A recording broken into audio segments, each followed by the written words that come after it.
If your Tahoe feels like a sauna instead of a cool breeze, you're not the only one. AC troubles are common. Let's get to the bottom of it. The most common reason your Tahoe's AC isn't cooling is low refrigerant. That's the special liquid your AC needs to make cold air.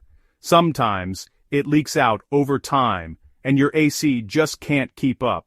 Another reason? Your cabin air filter might be clogged.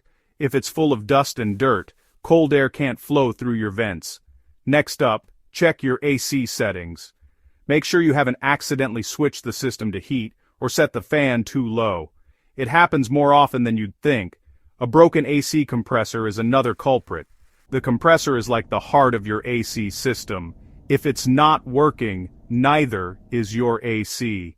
And sometimes it's just an electrical issue, like a blown fuse. That's a quick fix if you spot it early. So, if your Tahoe's AC isn't working, it could be something simple. Or, it might need a repair. Start with the easy checks, and if you're still sweating, it's time to call a pro. Stay cool, and don't forget to subscribe for more quick car tips.